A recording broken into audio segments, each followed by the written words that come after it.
Thanks again, Maddie, for hopping on to another episode of Untapped Stories. I know we were chatting a bit before show, and we talked to your colleague Wendy a while back, so super excited for this conversation.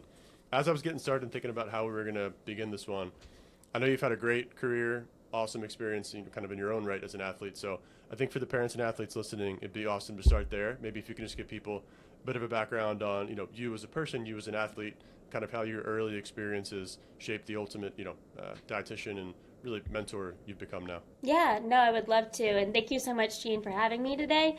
I'm really excited to talk more about what got me into nutrition and my passion behind it, especially regarding athletes. So, growing up, I was immersed in sports at a really young age. I grew up doing cheerleading, gymnastics, ballet, soccer, like literally every sport that you could think of. My parents threw me into it. I think they kind of realized early on that I was naturally athletic, that I had a lot of energy, and I was able to just pour that all into different types of sports. And so I also kind of feel like growing up, I had this perfectionist mindset and I liked the challenge and always wanting to like improve myself. When I got into high school though, the pressure really like got to me of like being perfect in my athletic ability because that's where I kind of started to find my identity. I saw that that's what like drew people to me was like in my sports, that's all people talked about was how I performed. And so I saw that was a way of people accepting me. And so when I got to my high school years, I put a lot of pressure on myself of being the best that I could be so I could go to college. And overall, like that was my identity. Like that's what I wanted to be at the end of the day was an athlete. And so I started to research a lot. This was back in like 2012. There wasn't a whole, this was like diet culture, honestly, I would say. Okay. Really high in just like body image, being leaner is like better for performance. There was a lot of like no fat, no carbs, like low calories. Like that was the messaging I got during these high school years. And so I kind of started, and I was already like very small. But I was like, oh, I need to be smaller and smaller and smaller to be better at my sport. And so I got into this like I've always loved research. I've always loved to learn. And so I was Googling everything. At that point, we didn't really have social media. So I was reading a lot of articles on nutrition and got a lot of false messaging regarding dieting. And so I was cutting calories. I was trying to be as small as possible. But the problem was I was actually getting a lot of praise Huh. unfortunately, when I started to do that, because I did start to lose weight, my performance did improve short term. And so I was like getting mixed messages of, oh, this is a good thing. And so I actually ended up going to college for cross country. I walked on the cross country team, got a full scholarship, was really successful my first year in college, but I was still in that dieting mindset of smaller is better, leaner is faster. And I was still getting that praise from my coach at that time that that was a good thing. And so developed an eating disorder, diagnosed it as orthorexia. People don't know a lot about orthorexia. We hear a lot about bulimia and anorexia, but I was in that perfectionist mindset of I had to have the perfect like fueling plan, meals, and if it wasn't perfect, I wasn't going to eat it. And I was so fearful of certain foods, and it really consumed my mental health and just like every aspect of my life, my social life, everything. And so I ended up dropping about 20 pounds my first year of college. I didn't get the freshman 15. I like lost it all. So And you were small to begin with, you said. I mean, 20 yeah. pounds must be a big percentage. Jeez. It was huge, and I didn't recognize how sick I was, but everybody else did. I kind of justified it though because my performance was really good at that point. You know, I was so small that I could run really fast, but it wasn't long, maybe a couple months later, where I started getting injury after injury after injury, and it started to pull me out of more races than winning more races. The problem was I had no source of resource, like no resource in college to help me understand proper nutrition as an athlete. I was still in that diet mindset. We didn't have dietitians in college at that time. We didn't have anybody to talk to other than the coach, honestly. But the coach didn't know anything about nutrition. And so she didn't see a problem. Finally, my parents pulled me out of that cross country team because they were like scared for my health, obviously, as they should be. And they're like, you can't keep running and doing the same thing that you're doing and getting injured after injury.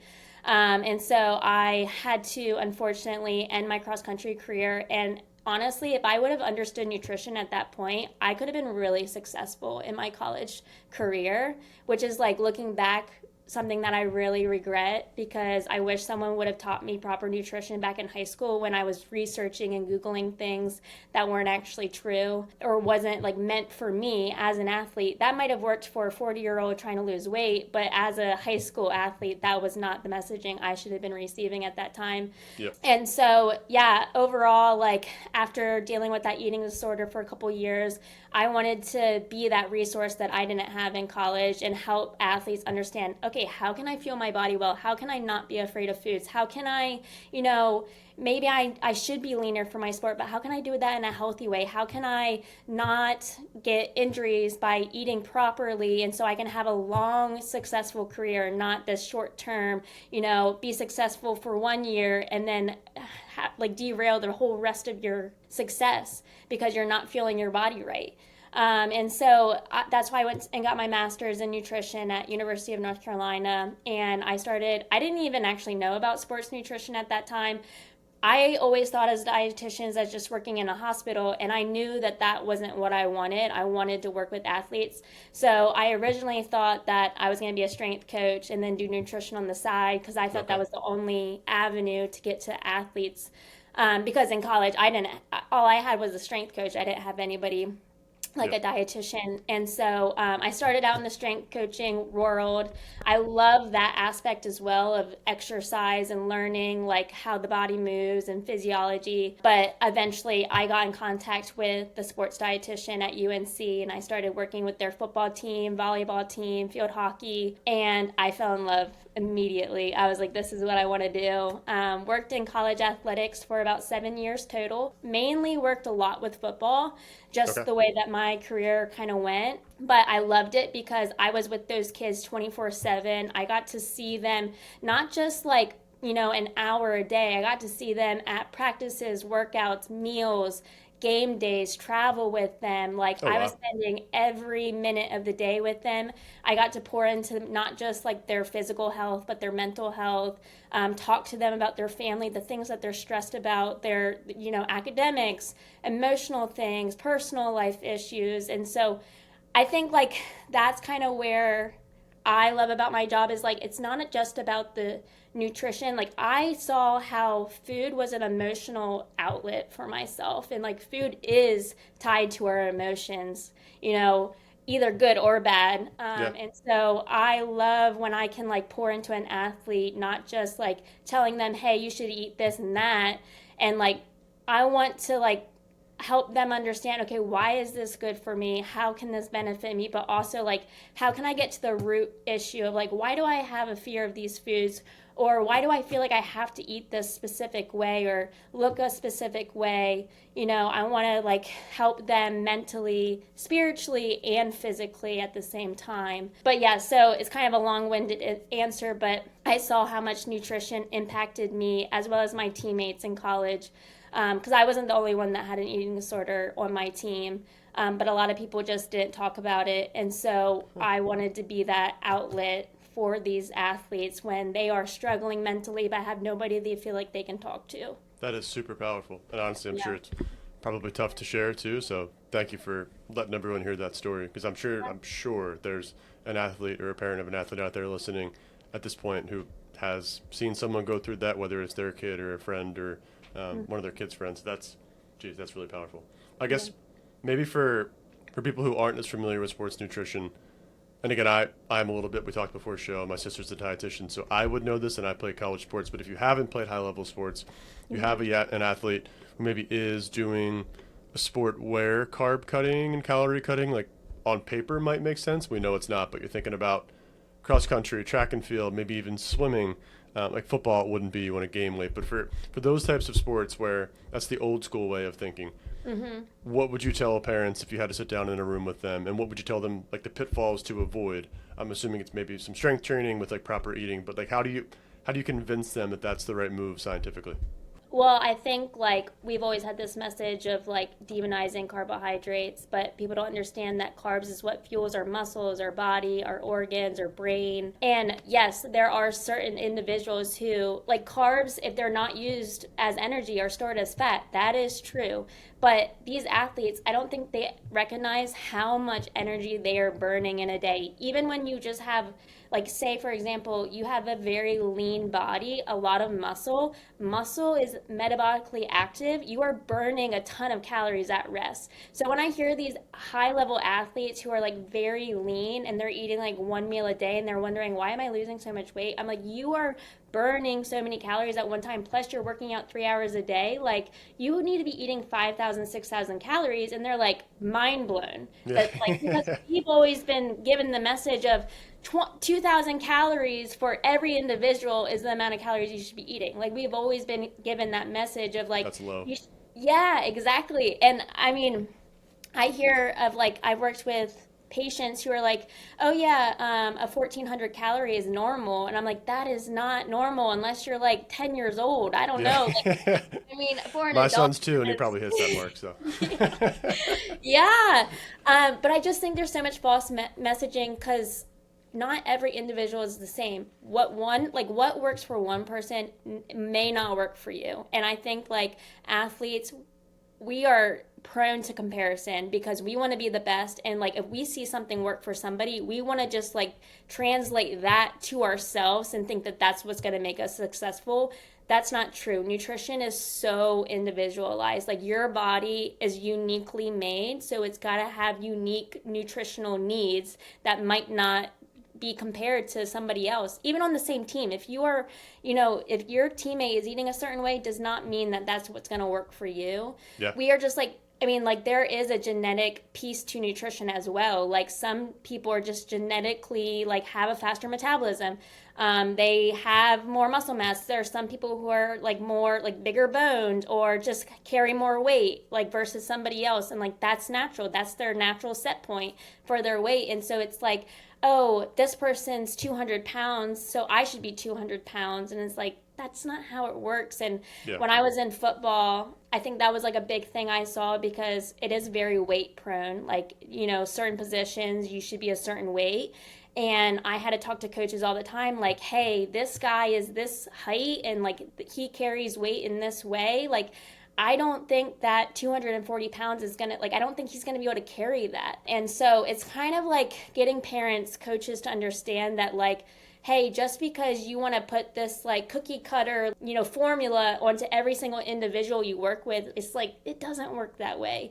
Yeah. So let's, figure out what works for them. And I always tell like my parents, my athletes, like, let's focus on your performance and less on the scale or the weight. It's really about that. It's about how you feel or how you perform and how powerful you are. And like, that's where your confidence comes from, not from the number on the scale, because you're not defined by the number. That's like the messaging that I try to give is like, yeah, let's focus on the performance. Let's focus on how you feel. Let's focus on you becoming the best version of yourself, not the best version of what someone else wants you to be. Honestly, I would tell all the parents, like, get the scale out of the house because I mean, I understand there's like wrestling and certain sports that like, they want to be a certain weight class, and I understand that, but the scale isn't what measures health. Yep. So like, let's not put so much pressure on the number on the scale. I remember that when I was, I think, 10 or 11. I was a pretty big kid, super skinny though, but I weighed a lot more than my friends. And it was the first time I ever thought, like, am I heavy or overweight? And I told my parents, and they were like, you're absurdly skinny. You got to stop thinking that. But like, I was maybe 20 pounds bigger than all my buddies who were like 7 inches shorter than me. So I think at any point, an athlete, whether it's middle school, high school, college, like, at some point you have to hit that, but you have to have the right resources kind of working with you to understand that, like you said, your body's different than everyone else. You're not going to grow at the same pace. And I like your point too about different athletes are built in ways where they just can't carry the weight. Like, maybe a guy who's 240, I'm like linebacker, but like, he's the perfect size at 240, and a coach might be like, get him up to 260 so he can play middle linebacker, but like, he's not going to be able to move the same way if he goes to 260, even though maybe you had a previous All-American linebacker who was 260, so that's like your ideal picture. It's just like, you have to work, and that's why people in your shoes who are able to work with these athletes and these coaches and like kind of like a great coach does. I mean, you build your team to what the team is. You can't have a one-stop shop playbook that ends at, I did it this way for 20 years and that's the way that it is. I mean, that stuff's powerful, and that's how athletes, I think, reach their next potential, is really through like the optimization of mental performance, of nutrition, and the play. But those two things leading up to it are huge. Yeah, and I think it's really important with nutrition as well to be open-minded, because it's so easy to, like, for example, I'll have an initial consult with somebody and they already have their mind made up of like, this is the number I need to be at, this is the amount of weight that I want to lose, carbs don't work for me, so I'm not eating carbs, and da da da. They already had their mind made up. But I'm like, okay, then why are you coming to me? Because for some reason none of this has worked. So let's like backtrack and let's kind of have an open mind, and let's take away all the noise of everything that you've seen on social media and everything that you think that you believe, and let's start from scratch. And so even back to your point, when it comes to the athletes, like, I mean, I've had to have athletes change positions because their body could not handle the weight at the position that they were at. And so we had to have that conversation, like, hey, like, maybe you'll be more successful at a different position because that's what you're like, that's the natural, like, yeah, build for. We can't be so stubborn in our mind and so like narrow-minded, and like, because you're not going to be successful. I mean, it's the same thing when we say athletes regarding coaches, like, you're not going to be successful if you can't take the coach's criticism. So why can't you take a dietitian's criticism or like their advice? We need to be more open to advice and opinions, and to change our mind regarding expert opinion, because I don't know, for some reason I just feel like people will so easily believe an influencer and what they see on social media, but when it comes to an expert opinion, it's like so hard for them to actually believe in it. It's actually kind of crazy. It's just getting that truth serum that nobody wants to really swallow. But like, if you can get over that hump, I mean, that's why the best players make it to the top, is because they listen to people like you. They're not in their own heads, and you kind of find yourself on the wrong path. I have to ask though, because we reach a lot of parents, and I've heard a couple of interesting stories online recently, and it seems like it's worked out for them, so I wanted to bring it up to you. TJ Watt, defensive end for the Steelers, he mentioned that growing up, and his brother, arguably even better at JJ, that their dad was like a kind of like a personal chef for the family. I heard this and I thought it was so cool that he cared so much about their nutrition that he fed them essentially 2 dinners, always made sure they had one before practice at like 4:30, and a late healthy dinner afterwards. Massive breakfast, like 4 or 5 eggs, toast, whatever you could think of, sourdough, homemade, pre-packed lunches for school. They never ate the school stuff, which is fine if you have to, but their dad made sure they didn't. Heard a story like that. And then another one that came up, and it might have been because I'm in this feed, but it might have been a sponsor, Dad, but it was from a pro athlete, maybe in the same space as you, saying that his parents did the same thing. They were super strict on food growing up, but fed him like a ton of healthy red meat, chicken, salmon, like none of the typical things that kids would eat, like cereal and fruit packs at lunch. Do you think parents can really dive in like that and make an impact with the kid? And if you were a parent in someone's shoes right now, like, what would be your ideal breakfast, lunch, and dinner style for a growing, successful athlete? Oh, yes, that's so good. Yeah, I think parents have so much influence on these kids growing up. I mean, like, eating whole foods, like, and not in a restrictive way. Like, there should be a freedom, like, if a high schooler wants candy or a dessert every once in a while, like, it shouldn't be overly restrictive, but helping them understand how healthy foods is going to impact their health and performance and help them feel better. It's just so, so important. And like, these kids growing up eating fast food all the time, and they're wondering why they feel sluggish and tired and fatigued, brain fogs, ADHD, like all these like things that we want to diagnose ourselves with. And I'm like, if we were just to have whole foods and eat like the way that we were made to eat, I don't think we would have as many problems as we have when it comes to like our ability to focus or be able to like do schoolwork and have the attention span we should have as young adults. But my advice is, yes, we should have majority of our diet should come from whole foods. That's lean proteins, animal foods, complex carbohydrates like whole grains, whole wheats, instead of the enriched white flour, fruits and vegetables. Like, man, the fact that we can't eat fruits and vegetables anymore, and like the amount of excuses I hear, I'm just like, there's so many types of fruits and vegetables. You can find one thing that you like. I mean, They're not all bad. they're not all bad. And you can prepare it in so many different ways. I'm like, Yeah. so for example, I work with a high school athlete right now, and she was probably one of the pickiest eaters that I've ever worked with. Never ate fruits and vegetables, only ate like Chick-fil-A, chicken tenders, French fries, and chocolate milk, and that was really it. As I talked to her, I realized that she just hadn't really tried anything. She would say she didn't like something, but she never really even tried it. She just had already formulated in her mind that I wasn't going to like it, so I wasn't going to try it. Once we started introducing new foods and she started trying it, she saw how it also impacted her performance and her recovery, and she was like, she hasn't gone back. She's like, I feel amazing. I'm sleeping better. I'm not as sore all the time.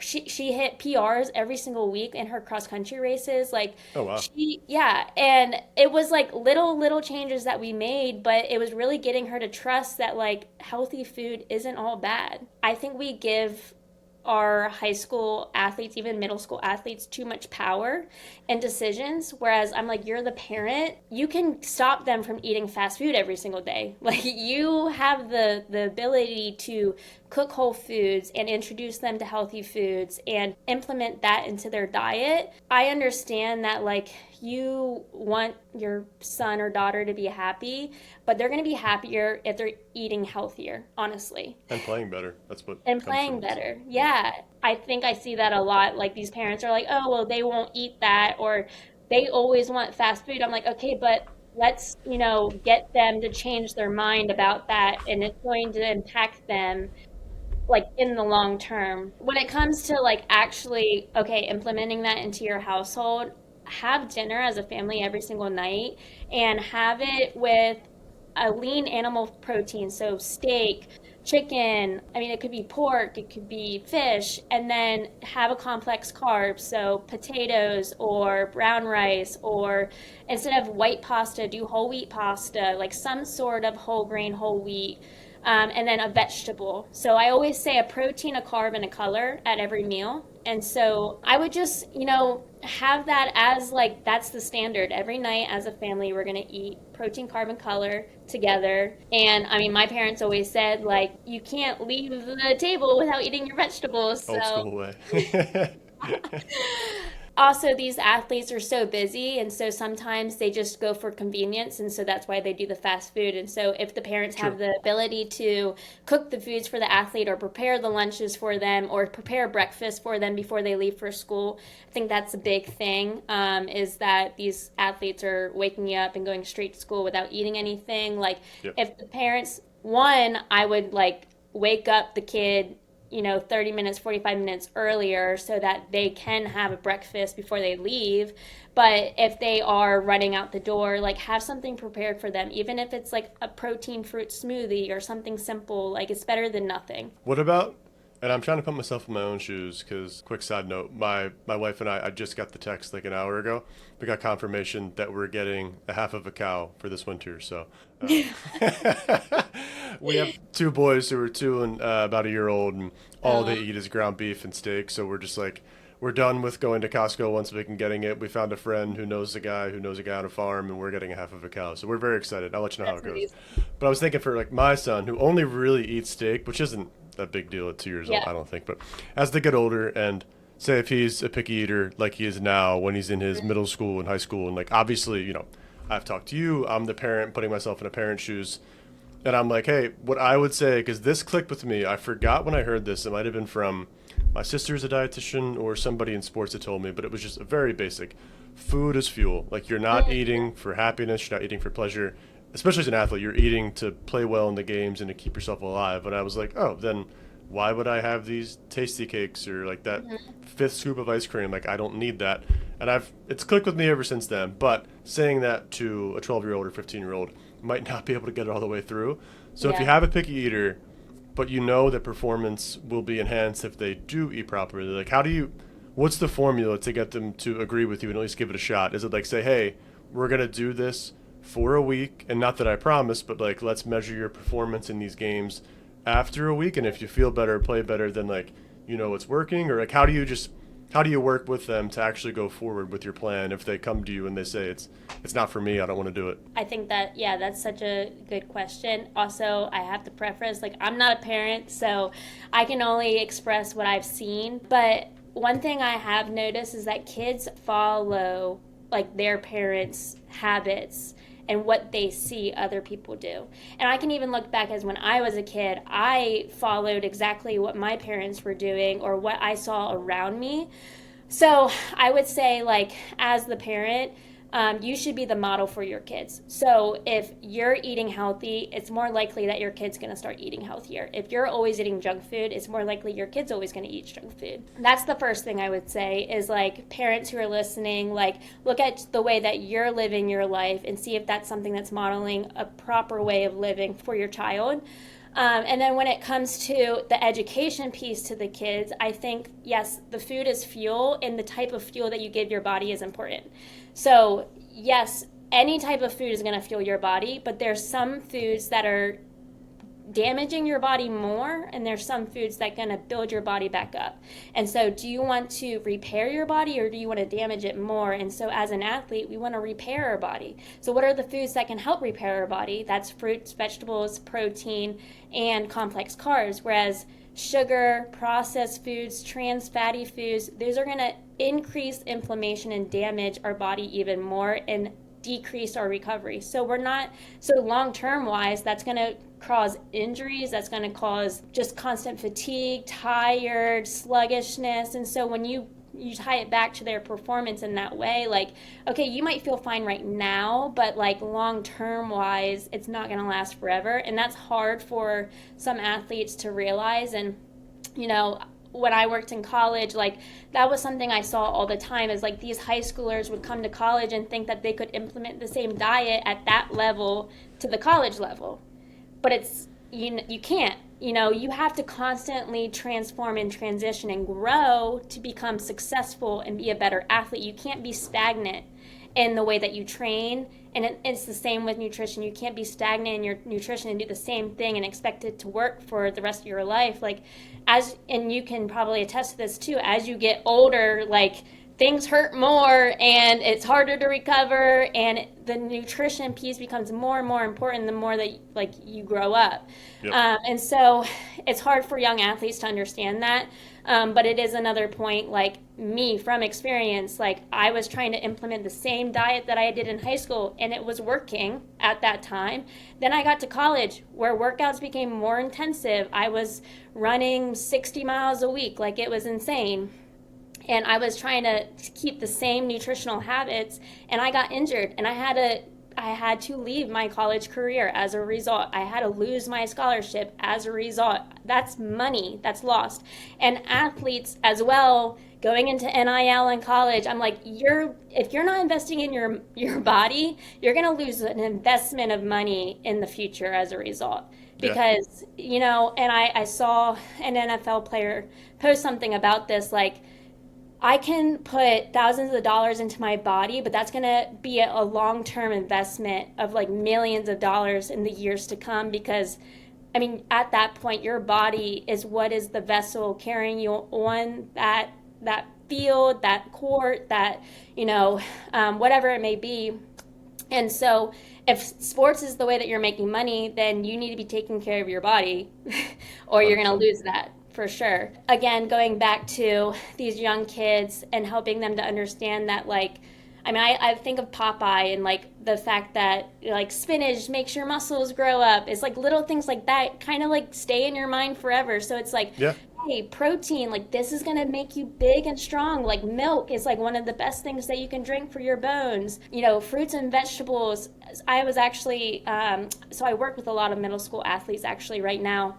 And it's been really fun to try to educate them in a way that they understand, because I've been so used to college aged, whereas I've had to, like, okay, how can I change this education to be more kid friendly and something that they can understand? And so I kind of explained it that, like, okay, carbs is like a sparkler. So it's like that energy that like kind of sparks, but it doesn't last forever.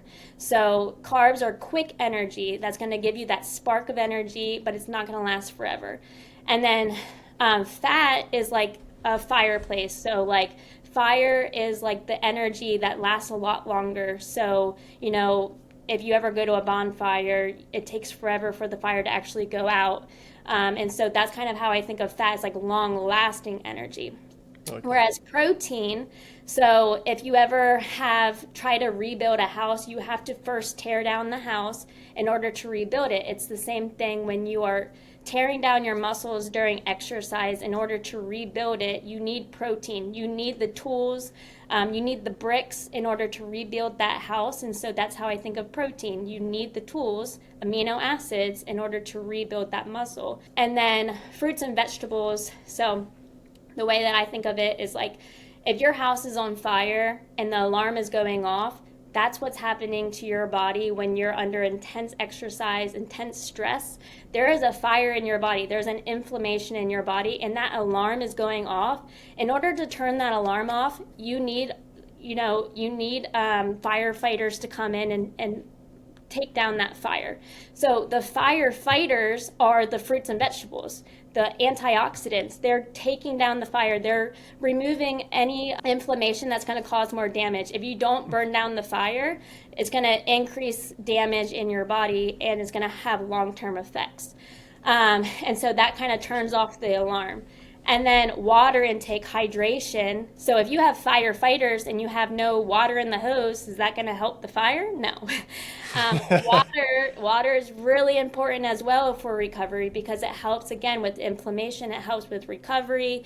Your body is made up of 60% water, and so you can't have firefighters and have no water in the hose. And so that's, again, hydration, fruits and vegetables, carbs, protein, and fat.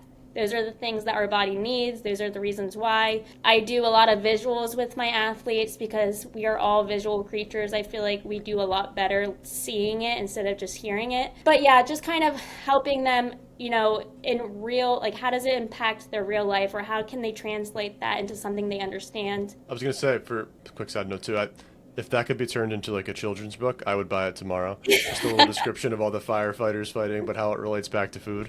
My son's like getting old enough to the point where he can understand a book like that, so I would buy it tomorrow if you and Wendy go in on a children's book. Oh, that's amazing. That's a really good idea, honestly. But I was going to say, for every tips you've shared so far, again, being in this world a little bit, I understand these things and I like it, but for everybody who's listening to maybe a sports nutritionist for the first time, and they maybe some of what you said goes against their grain and against what they know, what's typically the biggest myth that you see when clients come to you when it comes to sports nutrition? And like, obviously it's been debunked, but how do you work with them to understand that that's not right? And is it a carb? Is it a protein? Like, what does everyone come to you and say, like, I think I should do X, Y, and Z, but you know it's wrong? Obviously, one thing is the low carb. That is something that I feel like for so long we've demonized. And so, again, like, for the average human being, yeah, maybe you need to eat lower carbs, but as an athlete, you need carbs for performance. And so you also need carbs post-workout, because if you are...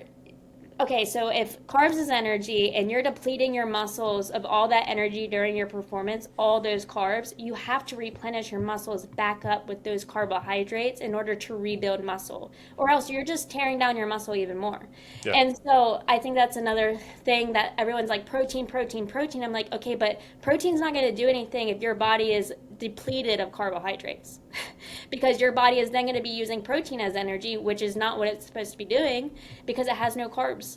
And so that's a big thing, having to rewire people's brains to understand that, because people just want to believe, oh, I don't need carbs. And I'm like, okay, if you do a ketogenic diet, that's a short-term, like, you could do that for short term, but long-term wise, that's causing toxins in your body to build up called ketones that is actually damaging to your body. And it's not meant, that was meant for people with Alzheimer's or like dementia and like mental diseases. It wasn't meant for athletes. Yeah, that's a big one. Also, I think like this idea that we can just drop weight like that and it be healthy. I think people are like, oh yeah, I lost 10 pounds in 2 weeks. And I'm like, ooh, that's not actually a good thing. Like, you're not losing just fat mass, you're losing a ton of muscle with that weight as well. Or They're like, oh, weighing themselves every day and like they're wondering why their weight's fluctuating. And I'm like, that's water weight. That's not actually like your weight. I feel like there's a lot of things that people just see online and they're like, oh, that's got to be true. And I'm like, but it doesn't, like scientifically wise, it doesn't really make sense. Yeah. And so trying to get them to understand that wanting to lose weight like really, really fast. And I'm like, a healthy way of losing weight would be 1 to 2 pounds a week, no more than that. Not trying to cut down their calories in half. Like, you should only be cutting your calories. If you are trying to lose weight and want to be in a deficit, it should be no more than about 500 calories a day. It shouldn't be 1,200 calories in a day. So little things like that. What about maybe one of my last questions, Maddie, for athletes on the road, and this is kind of a selfish question because I always used to face this problem back in the day playing college basketball, but you're not at your high school, college, you're not at your house, not at your apartment, you don't have your parents nearby to make a meal. You're with the coach, you're with the team, and everyone's grabbing whatever they want, McDonald's or whatever else is on the bus. How do you stay locked in at that point and just keep yourself balanced and not give in to what everyone else is doing, or what maybe an old school coach who doesn't really understand nutrition wants you to do as the team? Like, can you bring your own food, bring your own snacks? Because I'm sure everyone feels that pressure when they're on the team bus to eat a massive meal before the game, but it's not what's best for you. So how do you help athletes that are on the road, high school or college, stay locked in with their nutrition? Well, one thing I want to point out is like it's not about perfection, it's about consistency. And so there's going to be moments, and I've had this conversation with athletes, because there is athletes tend to have a perfectionist mindset. It's all or nothing. And that's what I had in college. It was like, if it wasn't perfect, then I wasn't going to eat it. And I don't want people to fall into that trap, because food is still fuel. There are better options, better types of fuel. Yeah. But when it comes to like, what are the resources available to me at this time? How can I make the most of it? Like, that is what's important. And so that's why the education piece of like protein, carb, color. Okay, lean protein is probably better than fried protein. A whole grain carb is better than a white carb. And then some sort of color is important to implement here. So how can we translate that? Even if like all you have around you is fast food in the moment, okay, how can I make a healthier choice that's on this menu? Luckily, there are better choices at fast food places now than there was 20 years ago. True, like, usually a salad. Yeah, and there's always a grilled option usually. So like if you're going to Chick-fil-A, you can get a grilled chicken sandwich or a grilled wrap instead of the chicken nuggets, and you can do fruit instead of just fries. You can get chips instead of fries. Like might still not be the healthiest, but like there are alternatives that can be a better source for you. But then the other thing is like, it's like an 80-20 thing. Like if you are consistent 80% of the time with like the right types of foods, it's about the days leading up to that. It's not about that one day, like, oh man, I had one meal and it wasn't probably the healthiest choice. But it's like, okay, but 80% of the time leading up to that, you were making healthy choices.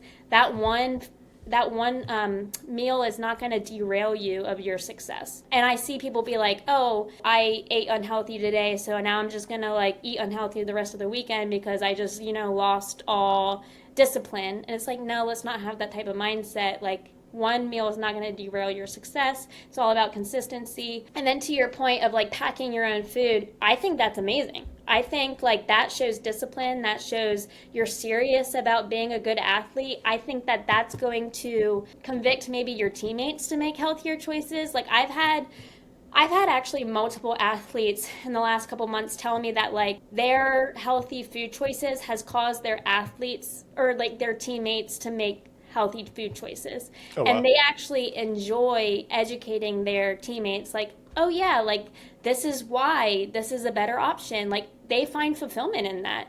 And also like going back to the cross country runner who was super picky and now is like eating a variety of foods, she'll come back to me and be like, my teammates are like recognizing what I'm eating and they want to start eating more fruits and vegetables. And that's really and that cool. that goes back to like people follow what is modeled around them, and that like when they see other people succeeding, they want to model what they're doing. Yeah. And so like if you're making healthier choices in front of your teammates or even in front of your coaches, that's probably going to get them to want to implement those same choices. People are so afraid of being judged or like, but why are we afraid of being healthy? It just doesn't make sense to me. Like, why is that it's not our problem if someone feels like convicted by our healthy choices and they want to judge that. It's like, I'm doing what's best for me. I'm not judging you on your food choices, so why are you judging me on mine? And you should want someone to be healthier. You should be honestly encouraging them to be healthier. So why are we demonizing that?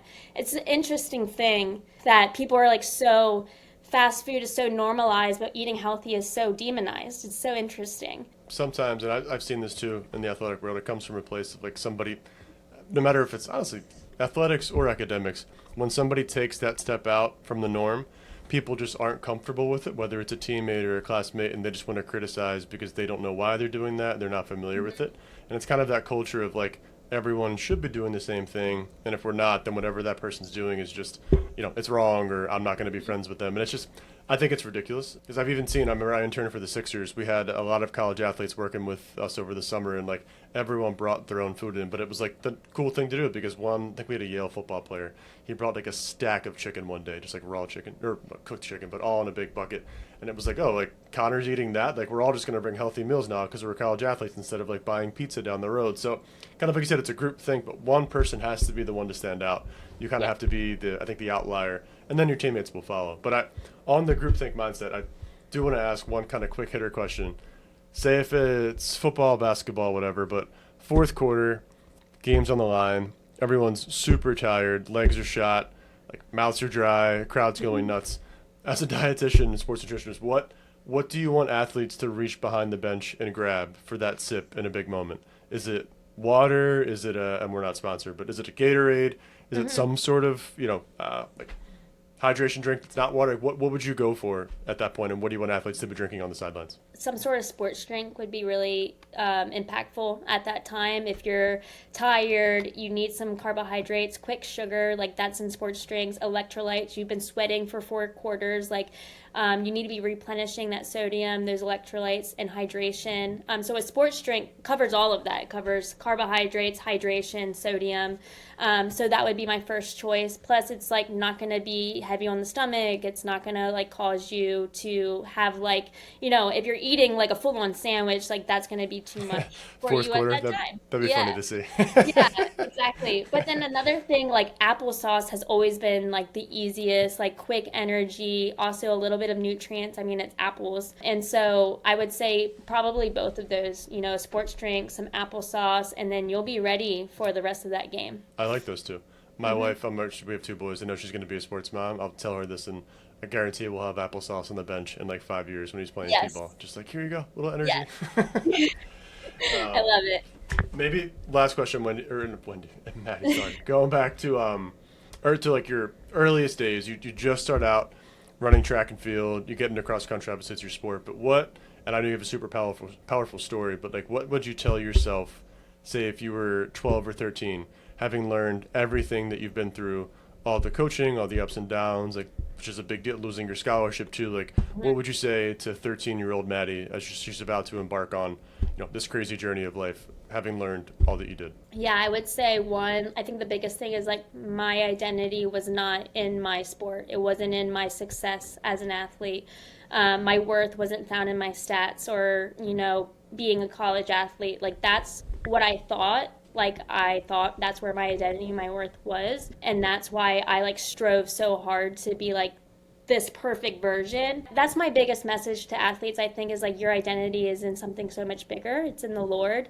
And that's something I had to learn. But then other than that, like nutritionally wise, like, man, I wish I would have known that carbohydrates was a source of fuel for me because I did not eat carbs. Like I was so afraid of bread, pasta, anything. Like fruits and vegetables was all I would eat. I just wish I would have known like sustainably that was not something that I should have been doing, especially as a runner. And then I had zero idea about protein at that time. Like I didn't even know what protein was and how important it was for recovery. And so nutritionally wise, I wish I would have known how like carbs was what gave me energy to run and be a student even. Because brain fog is real, and that's honestly a result of also not having enough carbohydrates or nutrients. For sure. And then protein, just understanding that, like, yes, protein is important, and especially for recovery post-workout, but even more so just consistently throughout the day. Those are probably like the three things that I wish I would have told myself. I love that. And it's funny you mentioned that because we had Gianna Corzo on a couple weeks ago. I know she was an All-American, but super high-level cross-country runner from North Carolina State. And she's a track and field coach with Athletes Untapped. So awesome person. She said the exact same thing. She said that she wishes she wouldn't have tied her like self-worth in college to her performance because it caused her to make decisions she probably wouldn't have made with like friends and academics and stuff. I guess for the individual sports, that's a big part of it though. Like just not sidebarring, but I didn't really feel that with basketball, maybe because I played on a team, you're one of five. But tennis, I mean, swimming, golf, cross country, track and field, like you're so in your own head a lot of the times. And I feel like if that's all you're doing, constantly practicing, playing by yourself, I mean, how do you not tie your self-worth to that, you know? So I think resetting an athlete's mind, like you said, faith, family, friends, like those three things have to be the core that like when they go to sleep, when they wake up, that's what they care about. And sports are awesome. Like have that as a part of your life. But if you're going to live and die by winning and losing, like sports end for everyone anyway. So you better figure it out sooner rather than later and not fall into a trap. So I love that answer. Yeah, 100%. I never thought about that being an individual sport, that you're honestly your worst critic at that point. So you're Definitely. constantly fighting against yourself and trying to be better, better, better. And then being in a team sport, it's like you're able to lean on other people. Whereas in individual sport, you're just leaning against yourself. And Yeah. yeah. Which I So, mean, it gives you grit. It definitely gives you some like me against the world, which I think is great in life. But again, I think you miss out on yeah, potentially just like a lot of other good things if you only focus on winning in that individual sport. But yeah, that's so good. super fun to have you on. Honestly, appreciate your story, the feedback, and I think there's a ton of awesome tidbits for athletes, coaches, and parents to hear. So I'm pumped to share it, and thank you again for making the time. Yeah, thank you so much for having me. This was a great conversation. I hope that the parents or athletes listening got something out of it.